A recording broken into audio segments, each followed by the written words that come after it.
That's crazy. Your living will and trust is the thing. But the crazy thing about it, my youngest son, Caleb, was the beneficiary. It was just that the fact of the time when his mom died, he was a minor. And of course, I'm the dad. And of course, if I'm the dad and he's my son, he's going with me. So what that means? The money going with me. Who want to see that? Nobody. Who want to see that? Nobody. Why would you even get involved with that money? He was never over there living with you anyway. He's never lived with you before. You've never had to financially take care of him. Now we're going to speak facts. I told you, if I lie about anything that I say on this live, I hope to be prosecuted by jail time and fine.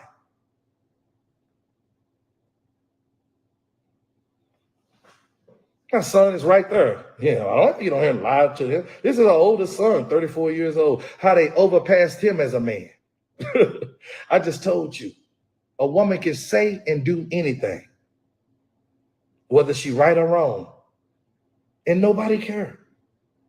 Nobody care. You can't just take something from children.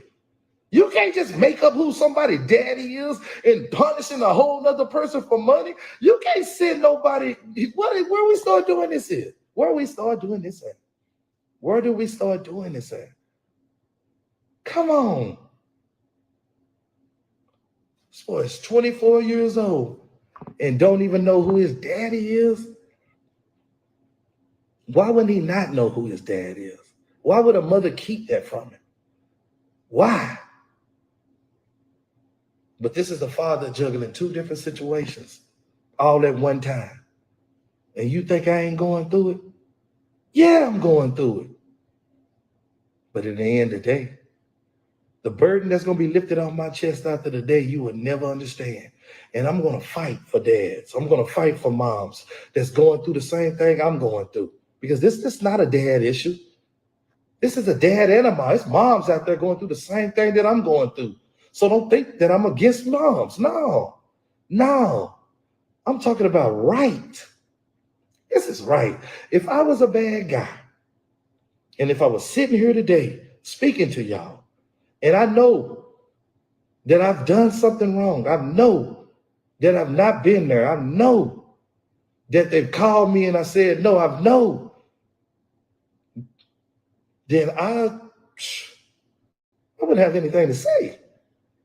It's just like I'm trying to jump on the ride. No. Let's stop. Let's rewind this. We're going to get them kids that insurance money. I promise you we're going to get them kids that insurance money. And me and Tyler will make a video together. I know a lot of y'all, the naysayers about, well, you got to give him time. I don't have to give my son no time. I've never done nothing wrong to him. He never done nothing wrong to me. That's my son. I'm his daddy. When you go to talking about time, that's why we're in a broken system and family. You crazy. You're crazy. That's my son. What, I got to give him another 24 years before somebody go and tell him when he's 50 that I'm his dad and that I've always been there? Nah.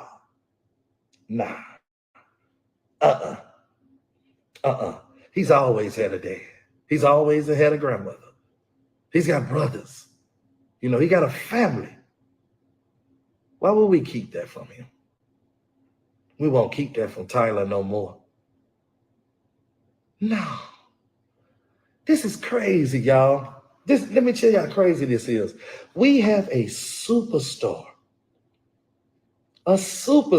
Tyler Smith, Dallas Cowboys, born and raised in Fort Worth, Texas.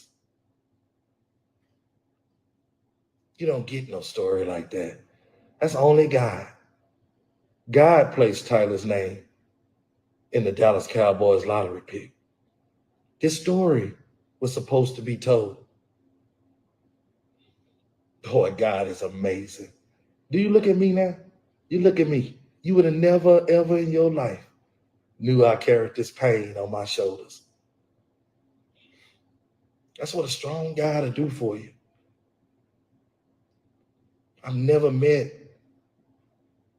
in my life a person more amazing than God when you're looking for strength.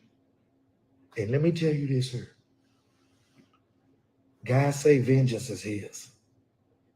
So I didn't have to be ugly against my son's grandmother.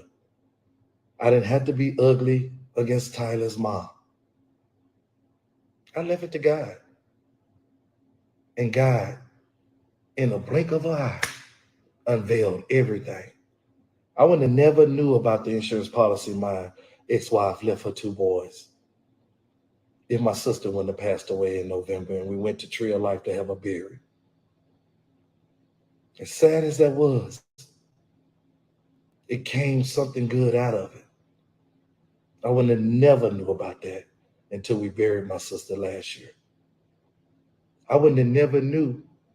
Tyler never knew I was his dad all these years until he got drafted by the Dallas Cowboys and information had to come out about him. You see how God works? Do you see how God works? You can't get over him. You cannot get around him. And he gonna show up at the right time. Both of my boys are okay. Tyler is a all-star NFL football player, and Caleb is a D1 superstar. And in 2 years, will join his brother in the NFL.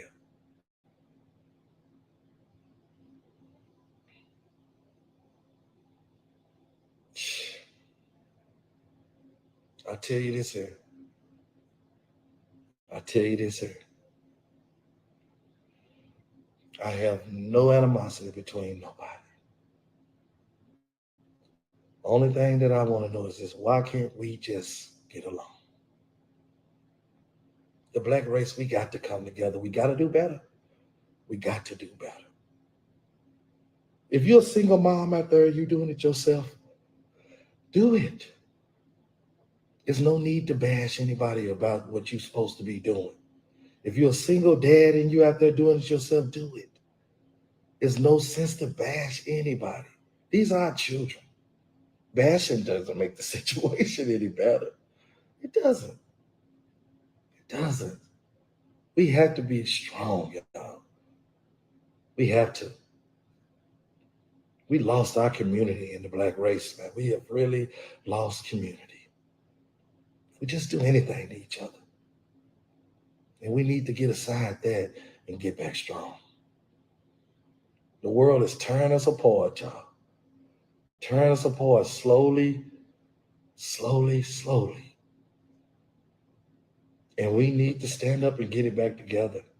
And like I said to this day, I'm going to go on record standing there for every father out there that's been alienated against. Parent alienation is real. There's no way in the world a child could be 24 years old living on this earth in the same city as his dad, not even a mile away, and not know who his father is. There's no way in the world that a kid could live 24 years and be lied to about who his dad name is, a bloodline behind that, heritage behind that. Yes, I know it. A lot of people go and say, you go in with go and exercise your right. I just told you right here at court order. We got court orders here. So it ain't a thing where I'm just coming out of the blue trying to come up with something. I've never, ever been allowed. Try to take that to a court and say that you ain't getting your parent rights and see what they tell you. You don't have enough money to fight for 50-50 custody. You don't have enough money to go in child support and win against a mother that already put in her mind she don't want you there. You can't beat a mother that then decided that. You don't have enough money to fight a mother that's against you in child support court because you're going against a mother and a system now. You can't. But I want y'all to just pray for my boys. Pray for Caston. Pray for Caleb. Pray for Tyler. They need your prayer. And with prayer, watch this work out. It's going to work out. And I'm going to share this with y'all, and I'm going to keep y'all updated because I promise you, you'll see me and Tyler in a video. I promise you. those boys are going to get that insurance money. Again, this has nothing to do. I know I said Andrew the Mortuary King, called his name several times. I never said Andrew had anything to do with this.